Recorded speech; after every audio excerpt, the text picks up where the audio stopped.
Hey guys, sasabat ngayon ng Honda XRM. Ay, hindi pala. sorry. Whoop. Nasa harap natin ngayon ang bagong Rusi Delta X 125. Mukha talaga siyang XR. So, yan yung guys. Yung ulo, yung headlight niya, mukhang XRM na maliit mo. Then, bulb type. LED naman yung kanyang signal lights. Then, may decal si Rusi Euro 3. Yan, may decal sa pag-wheel sa gitna. Then, parang siyang trail bike. Nakaangat yung kanyang fender. Parang big to ka. Ayan. So, may logo ulit ni Rusi dyan. Then, maganda yung kulay niya. Pula. Then, kita yung fork niya kaso manipis. Nipis tignan. Ayan. Yan. Then, nakamag siya. Kita yun, guys. Yan. So, yung bike ito is manipis lang. Parang XRM lang talaga siya. Manipis yung kaha.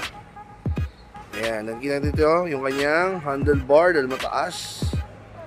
Guys, ang gulong sarap is 2.5 by 17. Grabe ang nipis. So, Delix to sa bankingan, no? Then, naka-disc brake naman siya. Then, naka 6-spoke mags. Tapos, brand ng gulong niya, Rusi. Siguro better magpalit tayo ng ibang brand, no? Then, yung suspension niya. Ayan. Size ng gulong sa likod, 2.75 by 17. Ang nipis pa din. Hindi talaga siya pwede pang bankingan. Straight lang. Then, naka-drum brake.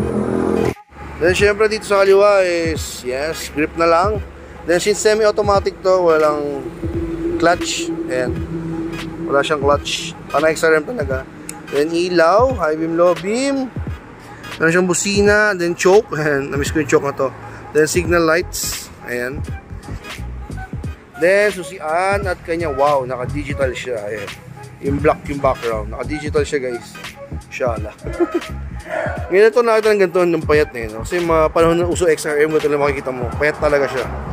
Ngayon kasi pataba na. Lalo pag naka-big bike ka, malaki talaga nakikita mo ganyan. Then syempre throttle grip, then start lang agad. Tapos front brake. Yan. Then ito yung kanyang fairings. Ayan, may grill shirt pa dito. Ayan. Then ayan, may butas para daan ng hangin. Aerodynamics. Then yung makin niya na 125cc. Then syempre, meron pa siyang pa-Araro style dyan, ganda. Then ang kanyang makina. Then ang kanyang cambio, hidalawahan pa. No? Parang XRM talaga, no? Ay, bring back the old days. 4-speed lang siya, grabe. Sa inyong kambyuhan niya. Ganyan. Kulit. Then yung tapakan, side stand, may center stand siya. Tapakan yung angkas. Ang liit sa sprocket. Sprocket and chain, yan. Then syempre, dalawa yung shock sa likod. Next susian para sa compartment sa battery. Malit lang yan. Huwag kayo mag-expect. Then syempre, tail light, pointy, LED. Ayan. Then fender.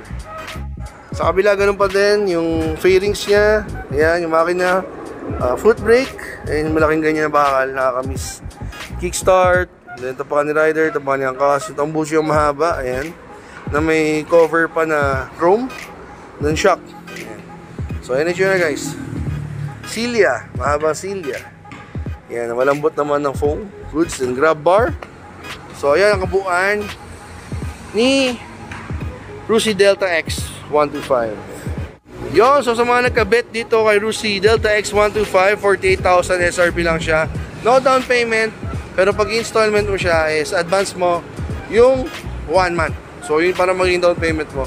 Which is, pag 3 years is 1,980 lang ang iyong ida-down, di ba? Not bad. Na 1,980 lang, na-approve ka, may motor ka na. Tapos, pag updated ka, rebated ka pa ng 300. So, magkano na lang? 1,680 na lang ang monthly mo dito sa motor na to. Delta X 125. Para naka-XRM. Pero bawal siya banking kasi. Ang nipis ng gulong. So, ayan. Maraming salamat guys. At sa Rusi. Ayan. Sobrang daming motor natin i-vlog. Rusi Delta X 125, goods na goods ba? Kayo na bahala. Let's go!